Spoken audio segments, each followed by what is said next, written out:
bakunzi ba Gisha TV mwiriweho, twongeye kubashimira kuba mudahwema kubana natwe. Uyu munsi twagiriwe amahirwe yo kubana na Ivan, akaba uyu munsi agiye kutugezaho ubutumwa bwiza. Ni umuririmbyi, akora byinshi ku murimo w'Imana. Reka tumuhe nawe umwanya abanze abibwire. Murakoze. Amazina ni Ivan, umuramyi, worship leader, United from Christian Church. Umusanzwe ndi umuramyi, nkora umurimo w'Imana wo kuramya Imana, guhimbaza. Kuza mbere na mbere narajya mu bintu byinshi. Ndashimira Gisha TV, n'abantu benshi cyane, n'abantu batuba hafi mu rugendo rw'Imana, mu rugendo rwo kuramya Imana, mu guhimbaza, mu kwamaza ubutumwa bw'Imana. Turabashimira cyane cyane. Imana bamugisha kuba nanone kubera bo. Yes, nibyo. Murakoze cyane. Murakoze natwe turagushimira kuba waduhaye umwanya wo kubana natwe. Ubu twari tugiye mu kuganira ku by'Imana. Ubu wabaye umusangwa. Karibu kabisa. Thank you. Ubu mfite ikibazo hano nibaza, ndi kwibaza ubundi niki Imana igukorera, ubone niki igutsindishiriza, ni hehe ubona ko iri kugutsindisha, ni hehe igutsindira ibintu, ni ryari ubona ko Imana yawe ihamye imeze nk'ibuye kabisa? Murakoze cyane. Nkuko nahoze mbivuga, kuba umurami cyangwa praise cyangwa kuramya, guhimbaza Imana, nuvuga ngo bisaba iyo uramya Imana, uramya Imana mu bintu bikuri. Mu kuramya Imana ni kwa kundi kuvuga ibyo yagukoreye, ibyo yasoje mu buzima bwawe, n'ibyo gikora muri uyu mwaka. Urana ko uyu mwaka twahuye n'ibigeragezo byinshi bikomeye, inzitane nyinshi, kuvuga ngo shitani yagerageje kwinjira impande n'impande kugira ngo iturwanye. Ariko uyu ni wo mwanya twakugombye gufata kugira ngo tubashe kwegerana n'Imana, kugira ngo tubashe gutsinda ibintu byinshi cyane. Kuko Bibiliya niyo yatubwiye ngo hahirwa abagenda batunganye bakajya mu mategeko y'Uwiteka. Urumva ko rero you have to, sinzi ukuntu abivuga, gusa umurimo w'Imana, ikintu Imana yatsindishirije kuri nge, hari ijambo rimwe ryari mfasha rivuga ngo Yeremiya yahuye n'ibigeragezo ararira cyane ubwo yasanze we habaye amatongo, amarembo y'Uwiteka, inkike z'i Yerusalemu zarasenyutse. Ariko we yararize, agahinda kenshi karamwica, aterwa ishavu, nabyo binasanzwe. Umurimo w'Imana uri kwangirika muri iyi minsi. Rero muri iyi minsi hari ibintu byinshi cyane biri kutugwisha. Na COVID-19 yaraje, ibintu byose birapfa bigera kure cyane. Ariko ikintu cya mbere kiriho, ririra Imana, irakwegera. Umwami Yesu niwe umanuka, none ibiri indani muri wowe nubisora hanze iraguha kwizera. Ko kwizera niko kuduha kugera ku ntsinzi. Iyo wizeye Imana nayo ibasha kuguhereza, ikagutsindishiriza mu buzima busanzwe. Nibyo navuga. Murakoze. kandi iryo jambo ribakore ku mutima, hahirwa abagenda batunganye bakagenda mu mategeko y'Umwami. This years ni umwaka ukomeye cyane, ako you have na ugomba guceceka. You have to include ube fight, urwanye shitani, kuko shitani muri iyi minsi iri kutuganza cyane. kandi niko kanya twakabonye kugira ngo twegerane n'Imana, tuyiramye, tuyibe hafi, niyo ibasha gutsinda ibi byorezo. Ntabwo ari umwana w'umuntu. Yes, murakoze. Turagushimira. Ubundi kuri ibyo n'iki kintu ubundi kigufasha kubana n'Imana yawe, kigukurura wakare watubwiye ngo uri umuririmbyi, ubundi gira nk'agakorasi ubanza kutubwiraho. Ndi umuramyi from United Christian Church UCC Gikondo. Ku bantu bahazi, ni ibintu bikwiye ko iyo uramya cya kintu Imana yagushyizemo, cyangwa iyo ufite iyo mpano. Ntabwo ari hari abantu benshi bafite impano kuvuga ngo ntabwo ari ibya buri muntu wese, no. Ariko iyo ibiri muri wowe niyo wakure mu bintu by'Imana, n'abandi usanga aho uri hose wumva you feel the song n'indirimbo ikujemo kuramya Imana kumva wayihimbaza kuko habanza ijambo ry'Imana ariko ikindi cya kabiri kibohora imitima y'abantu kuramya Imana no guhimbaza umva bikwemo ibintu byinshi cyane rero ubu just now tunavuga indirimbo iri kunzemo na karimbo kavuga ngo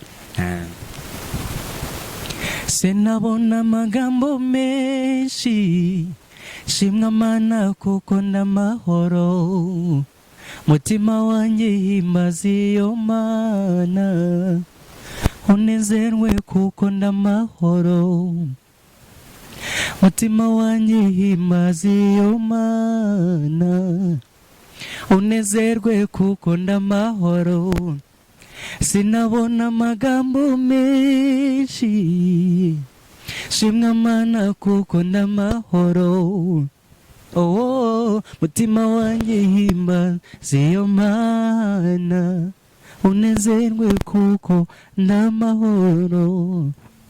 Yes, nako ngako umutima wanjye nuhimbaza Imana kandi sinabona amagambo menshi yo kuyivuga gusa know that the first Imana ituri have nihimbazwe kuko ndamahoro twese mu gihugu. Alright, thank you. Turagushimira turumva uri indererwamo nziza y'urubyiruko rwo twakubaza nk'umurongo wa mbere ugufasha muri Bibiliya mu gitabo cyejejwe tuzi ubundi umurongo wa mbere ugufasha no murakoze. Murakoze cyane ikintu na vasi mfashe cyane muri Bibiliya umurongo kavuga umurongo ubundi hari vasi igineza cyane nkiri n'umwana nkiri muto nakundaga kuyisoma ni vasi iri muri Yeremiya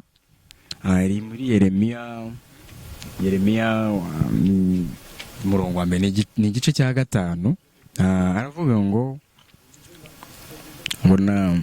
nakumenye ntarakurema mu nda ya nyoko kandi nakwejeje utaravuka nkushyiriraho kuba umuhanuzi uhanurira amahanga yose.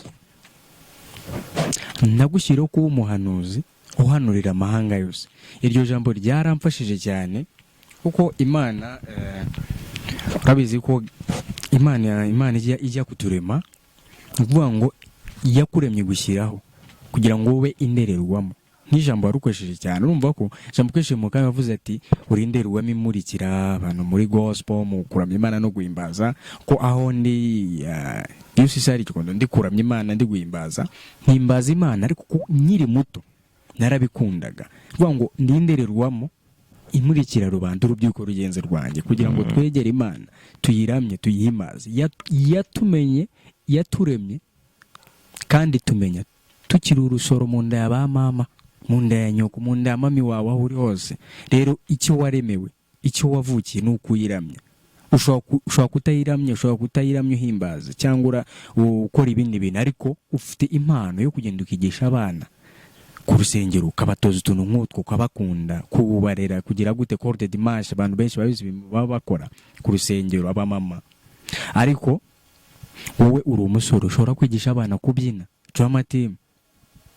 Ndashimira cyane abantu benshi babigisha abana kubyina harimo n'ushitwange Rosine arabizi ndamukunda cyane ari igikondo iyo arimo arigisha abana kubyina no kubyinira Imana ni impano ye. Alright, nawe impano yawe wabona ari ukuza ukabyinira aba bantu ukabyinira Imana ikagukunda ikavuga ati ni umuhungu wanjye twashyiriwe kugira ngo tube indererwamo imurikira rubanda. Ngiyewe ku giti cyanjye ndiho kugira ngo ndamye umutima wubohoke. Waje ufite ibibazo uvuye mu rugo wari bitagenze neza business yo nagiri kugenda neza ariko iyo turi kuramya iyo ntangiye kuramya Imana hari imitima ibohoka kuko iki turiho nicyo kitugaragaza turi byape bigaragarira buri muntu wese iyo uramya iyo ugenda mu nzira. Iyo niyo mvuga ngo niko niyo souvenir ufite Imana yaguhaye. Murakoze cyane.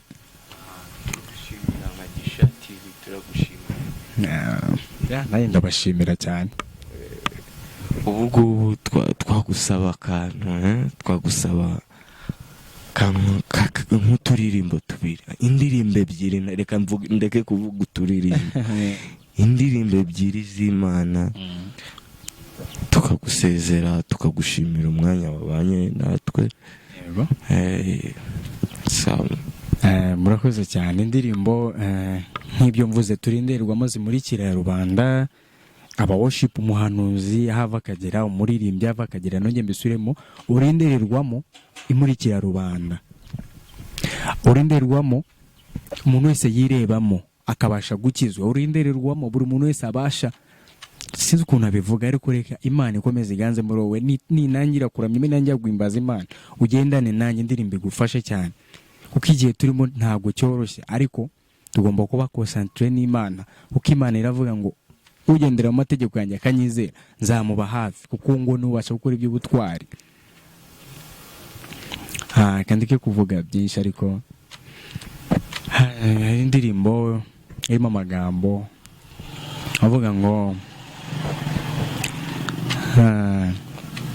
shima Imana mutima wanjye wishima Imana, wako watuye shima Imana, wowe rudahemuka, nari kure nta byiringiro namba nayifite y'amasezerano y'ibizaba, nari kure y'Imana, ariko ubu nigijwe hafi n'amaraso ye, ubu sinyigenda niganyira n'umwana w'ihoraho. Shima Imana mutima wanjye shima Imana, wako watuye shima Imana, wowe rudahemuka. Iyo ndirimbo niyo kuramya Imana, reka ifashe buri muntu wese uri kunyumva. Shima Imana, umutima wawe ushima Imana, niyo ikuri hafi, yakwigije hafi, wigizwe hafi n'amaraso yayo, ariko turi mu kidendezi cyayo, buri wese ari koga ukwe. Umugani wano uvuga ngo buri wese n'inyogo ye ariko inyogo yawe iba inyogo yo koga, iba ari yo woga, ariko wizera. Nuba ufite kwizera, Imana iragendana nawe, kuko kwizera ni ikintu gikomeye cyane, kandi kwizera kurarema. Gusa abantu sinasoza nahimbaje Imana, ko guhimbaza Imana nabyo ibintu bituma abantu banezerwa. Indirimbo ivuga ngo amashimwe nawe icyubahiro ni cyawe gukomeye. Jesus is mine, He's mine, mine forevermore. Jesus is mine, He's mine, mine forevermore. Yesu nuwanje, nuwanje, wanje ihe byose. Yesu nuwanje, nuwanje, wanje ihe byose. Jesus is mine, mine, mine forevermore. Yes, thank you. Iyo ndirimbo igufashe. Yesu nuwanje, Yesu nuwacu ibihe byose, araturinda kandi n'intwari yacu, tugendana inzira yose. Murakoze cyane. Turagushimira Yvan kuba wabanye natwe nka Gisha TV, nk'abakunzi ba Gisha TV, nk'urubyiruko rukunda Imana. Turangize nawe ugira ijambo rya nyuma ubwira abakunzi ba Gisha TV, urubyiruko n'abantu bose baba bagukurikirana. Murakoze. Ikintu navuga, ndishimye cyane. I'm so happy. Gisha TV ndabakunda cyane, on platform zanyu ndazikurikirana hose. Ikintu navuga byo, thank you kuba mwemeye mukanzura tukagira icyo tuvuga ku murimo w'Imana, guhimbaza Imana muri iyi minsi. Se bimaze iki ibintu nk'ibyo, ariko nk'umuramyi ndabashimiye cyane cyane cyane. Imana ibahezagize, Imana ikomeze ibagende mu bintu byose mukora, ibabe hafi mu mirimo yanyu, muvuma mukora, kandi murebwe isi yose ibakurikirane. No mugesha nsabye ku Mana kandi mbisabye nizeye mu izina ry'Umwami wacu Yesu Kristo, amen.